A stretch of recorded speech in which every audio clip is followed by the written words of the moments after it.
이 키워드 형평성, 국민의힘에서는 이런 주장도 합니다. 들어보시죠. 이번에는 대통령이 재직 중에 지금 기소 불가능한 범죄에 대해서 수사가 가능하다 이런 선례가 남은 거죠. 네. 그러니까 지금 앞으로도 현직 대통령도 모든 범죄 혐의에 대해서 수사는 가능하다. 지금 이런 결론에 도달을 한 겁니다. 결국 대통령이 이 사건으로 기소돼서 처벌이 확정이 되면, 범죄가 확정이 되면 그러면은 이런 선례가 명확히 남는다. 이렇게 볼 수는 있는 거겠죠. 그렇습니다. 대법원에서도 그걸 인정하면 이제 선례가 남는 것이죠. 당장 이재명 대표 대통령 돼도 모든 범죄 혐의 계속 수사받는 겁니다. 그 누가 대통령 되더라도 어떤 직무수행 중에 직권남용 혐의가 있다? 그러면 수사하고 소환조사 받아라. 이런 상황이 충분히 예상이 되는 것이죠. 정치 부사님, 내란죄는 공수처가 수사권이 없는데 직권남용 혐의에 대해서 수사하다가 인지한 걸로 해가지고 지금 이렇게 가고 있는 건 아니냐. 그러면 이재명 대표 만약에 대통령이 되더라도 마찬가지로 현직 대통령 수사받을 수 있는 것 아닌가. 이 논리예요. 어떻게 보십니까? 제 이야기가 그거거든요. 오동훈 공수처장이 뭐라고 이야기했는가.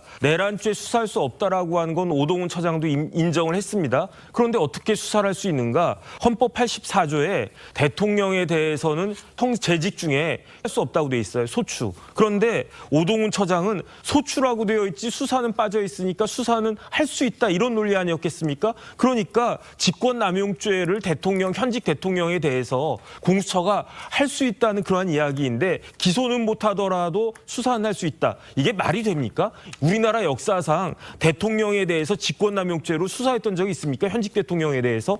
그다음에 만약에 오동훈 공수처장 말대로라고 한다면 앞으로 모든 대통령에 대해서는요. 경찰, 검찰, 공수처가 직권남용죄로 수사할 수 있습니다. 기소는 못해도. 그러면 대통령이 어떤 결정을 했는데 이거 직권남용죄 아니냐? 공수처가 수사하겠습니까? 그러니까 어떤 이야기가 되냐면은 지금 조금 전에 그 박 의원이 이야기한 것처럼 재직 중에 있었던 수사도 할 수 있는데 그 당선되기 전부터 그 쭉 수사되어 왔던 그 사건에 대해서 수사 계속할 수 있는 거 아니냐. 더 중요한 건 뭐냐면요. 당선되기 전부터 재판받고 있었으면은 당선된 후에도 당연히 그 재판 유지된다. 이렇게 볼 수 있는 거 아니었겠습니까? 수사도 할 수 있는데 왜 재판을 왜 못하겠습니까? 그러니까 그렇게 따지면요. 이재명 대표가 공직선거법 관련해가지고 대법원 확정 판결이 나오든 안 나오든 중요해지지가 않는 거예요. 이재명 대표가 예컨대 6월 달에 대통령 당선됐는데 대법원에서 7월 8월에 유죄다 확정시켜버리면은 그러면 우리나라 사람들은 다시 한번